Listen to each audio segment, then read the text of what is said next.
Today's story is The Great Easter Egg Rescue. In the cheerful town of Willowville, everyone loved Easter. Flowers bloomed, birds chirped, and colorful decorations brightened every street. But the most magical part of Easter was the delivery of the Easter eggs. Sparkly, rainbow-colored eggs filled with surprises, delivered by the Easter Bunny himself. This year, it was Benny Bunny's very first time helping with Easter egg deliveries. Benny had been practicing for weeks with his best friend, Chirpy the chick. They had made a map, polished the eggs, and even practiced hopping quietly.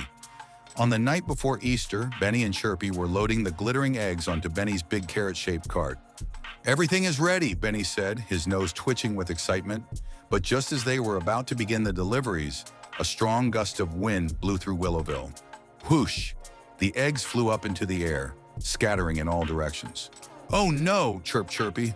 "The wind took the eggs." Benny's ears drooped. "We have to get them back. Easter can't be Easter without the eggs." Without wasting a second, Benny and Chirpy raced through town, following a trail of sparkles left by the flying eggs. Clue number 1. The library. Their first stop was the town library. A shiny egg was peeking out from behind a stack of books.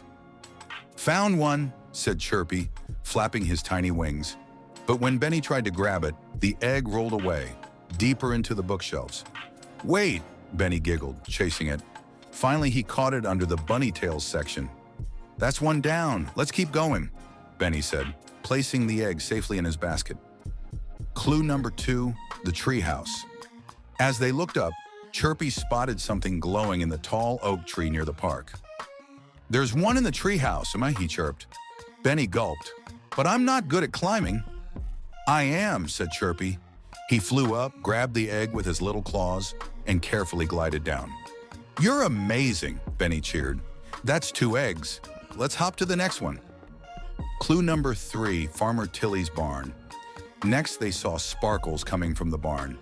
Inside, a group of curious goats had found an egg and were gently poking at it. "Excuse me, Mr. Goats," Benny said politely.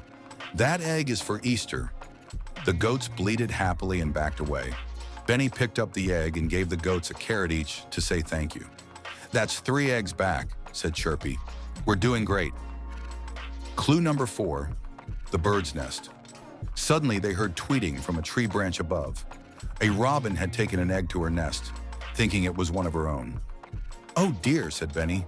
"We can't take a mama's egg." But then the robin chirped, "This one doesn't hatch. It's shiny and sweet-smelling."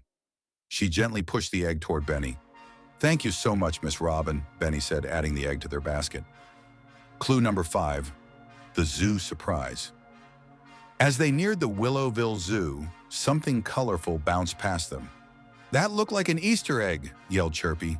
They followed it inside and found the last egg, in the kangaroo's pouch. "Excuse me," Benny said, hopping up politely. "That egg belongs to Easter." The kangaroo smiled and carefully handed it back. "Thanks, Ms. Roo," Benny said. Now, with all the eggs found, Benny and Chirpy hurried back to the cart. "We did it," Benny grinned, "but it's almost morning." Together, they raced through town, quietly placing an egg on every doorstep. When the first sunbeam peeked over the hills, every egg had been delivered just in time. As Benny looked at the happy faces of the children waking up to find their eggs, he felt warm and proud. "I thought Easter was just about delivering eggs," he said to Chirpy, "but I learned it's about kindness, teamwork, and sharing joy." Chirpy chirped, "And maybe a little adventure."